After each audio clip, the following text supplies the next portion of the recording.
10 tips and tricks for you all when you travel. Let's get started. Come on.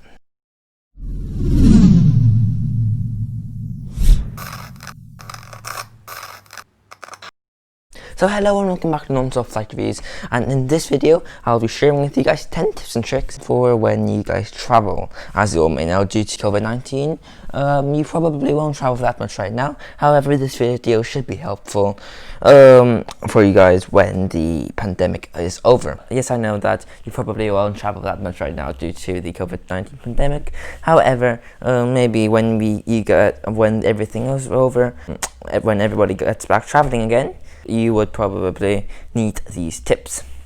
This might be your first time traveling, or you might have traveled many times before, but either way this video should be very helpful for you guys, so just stick around to the end because you won't regret it. Before we get started, I just want to say there's a channel update on my channel already that I posted this morning. It is basically going to tell you about the kind of upload schedule and how I'm going to upload. If you haven't checked it out, go and check it out please, because it's pretty useful. Also, don't forget to like and subscribe. Comment down below what you think of the video, and maybe share a few tips down in the comment section as well. So without further ado, let's get started.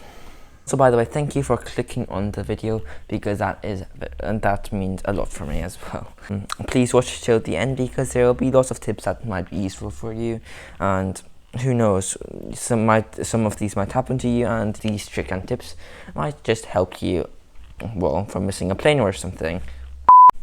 So the first tip is never ever buy really tight connection flight. And what I mean by that, don't book a connection flight that is, let's say, 30 minutes or even less than an hour after you land from the first leg of the connection flight, because it's just going to give you a lot of stress, and also you might miss the flight. For example, your flight might be delayed by, let's say, I don't know, even by 10 minutes, and then your connection flight is only 45 minutes after you were the supposed landing time.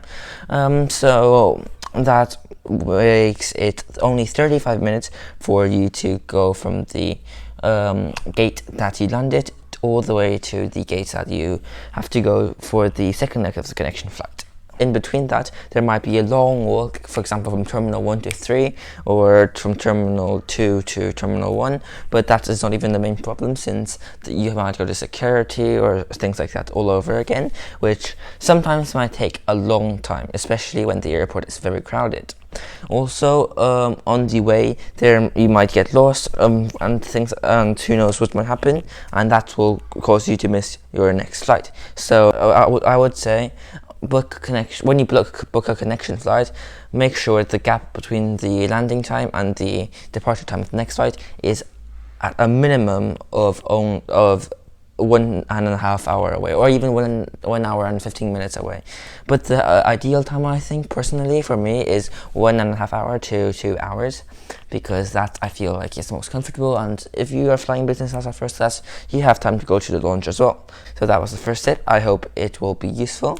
So, which was to never book tight connection flights. Moving on to tip number 2. So tip number 2 is put an alarm on for the boarding time. I know this sounds a bit stupid, because I never do this myself, but I think it should be pretty useful if you just set an alarm for the boarding time, because a few times I have been in the lounge, for example, and then I've been sitting there thinking it is not time to board yet, even though it might be time to board. Because, for example, I might be just grabbing a drink, and then when I come back I totally forget the boarding time, and I might miss the flight. So what I would suggest is just have an alarm on the time of boarding, or even better, like 5 minutes or 10 minutes before, so you have time to go to the gate. And number 3 is that flights can fly early. So be really aware, just keep on checking if the flight is boarding already by the screen, because flights can leave early. I fly kind of a lot, and what I know is that if everybody on the flight is, well, not everybody, but most of the people on the flight is already boarded, apart from 1 or 2, the flight might as well leave early. So that is very bad if you think think the flight hasn't took off or boarded yet, and it might have. So always check the screen that tells you if the flight is boarding already, and then you should be good. So tip number 4 is that put the most important stuff in your carry-on luggage, please, because lots of the times, in fact most of the time, I leave something I probably will need during the flight, or maybe I thought I won't need on the flight, and then it turns out I do need in the luggage that they take in the bottom of the plane. So I would really strongly recommend you to check everything, that the most important thing, and just put them on a carry-on bag. And also maybe just put in a t-shirt or two, in case, for example, you might spill your coffee on your shirt, and then you might have to change. What's worse than having a stained coffee stained shirt and walking onto a plane, right? So that was tip number 4. It's just to put the most important stuff of yours in the carry-on luggage, and maybe a shirt too. So moving on to tip number 5. Today's 5th tip is just to chew on something when you take off or land, because that should be very useful, especially when you don't want your ears to be blocked.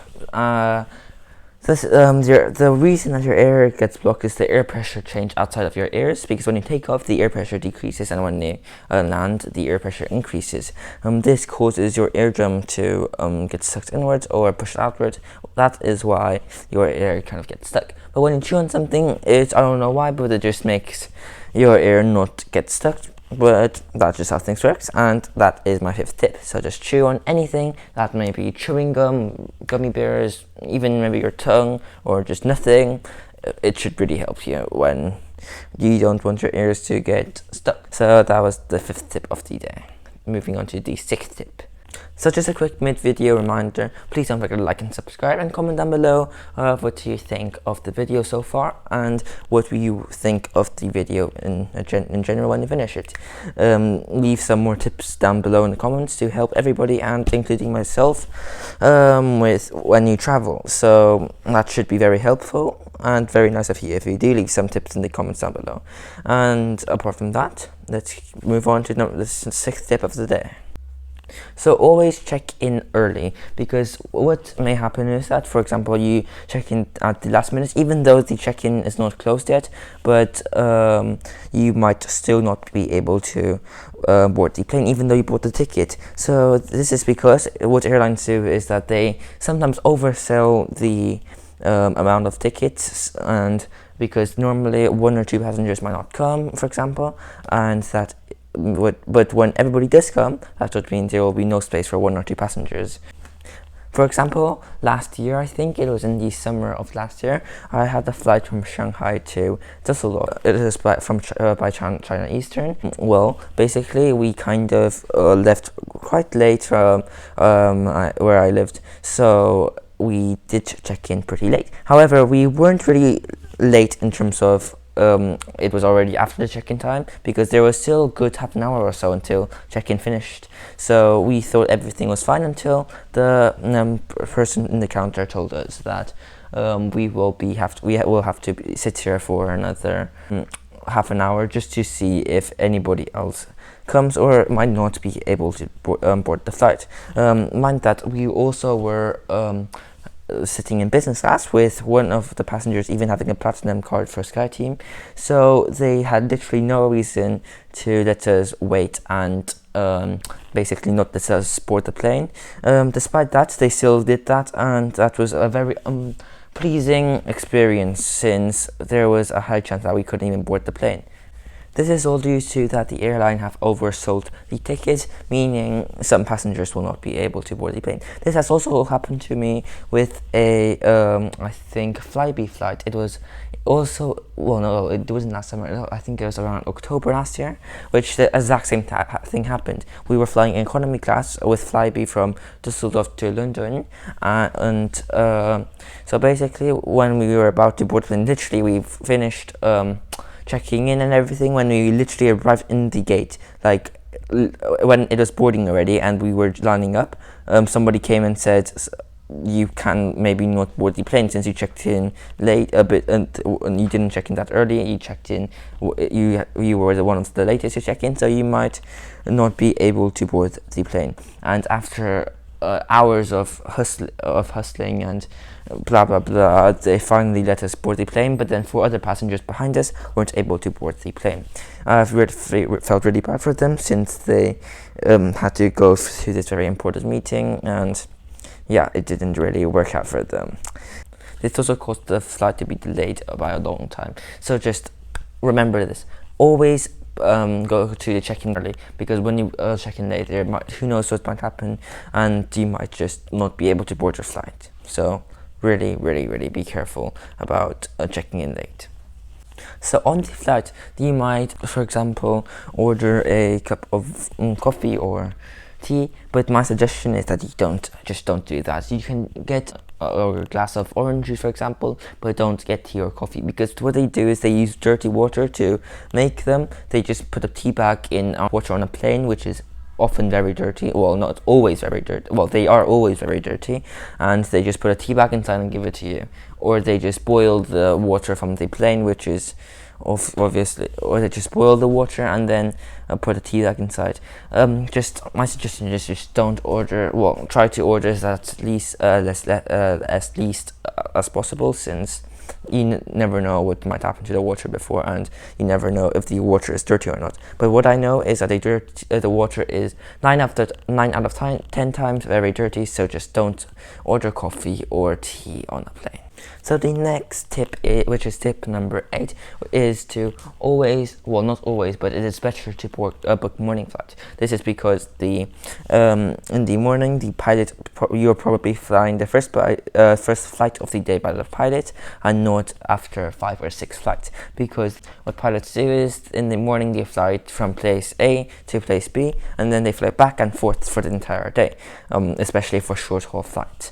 So in the morning, normally the pilot is just very fresh, but when you fly by night, the pilot must have flown 8 flights in the day already, which is probably not the best. The same thing goes to all the crew on board, like the flight attendants, etc. They just might not be in their best mood but when you fly a nighttime flight. So it is always better to book a morning flight. What is the harm of booking a morning flight anyways? So that is my 8th trick, or my 8th tip, is just to book morning flight as often as possible when you can, because it's just better in general. Hello, this is just future non-flight reviews here, because while I'm editing this, I realized I missed out on another reason, which is that because when you arrive at night, the restaurant may be closed, and then you might be hungry, and then you won't be able to eat anything. Yeah, so that's another reason.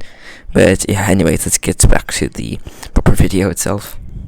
So moving on to the second to last tip of the day, and it is to not use black bags. I know this sounds very weird. So the first reason is that many people use black bags, and the fact that many people use black bags means it's easier for your bags to get lost or just to get swapped by accident by someone, since they probably will think it's their bag. Even though you might think a black bag looks really, really sleek and nice, but it's just not that good using one, since it's very easy for it to get lost.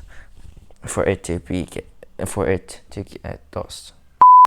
And the second reason is that you might lose it since you can't find it, because a black bag is not that eye-catching, so you might put it somewhere and then you try and find it, and there is a chance of you might not even see it. So when you put your bag on the overhead bins and places where you can store bags, it is extremely easy to get all the bags mixed up. So just why not and get a colorful and bright bag to show your personality, which is different to all the other bags out there, what is the harm of doing that, right? So that was my 8th tip, which is to use a different colored bag to black, because a black bag isn't the best in terms of convenience. So yeah. So finally, we got to the final tip of the day. If you didn't click off the video into here, congratulations to you, because it is very nice of you to be sticking around. So thank you for watching the entire video, or nearly the entire video, since it is already the last tip for today.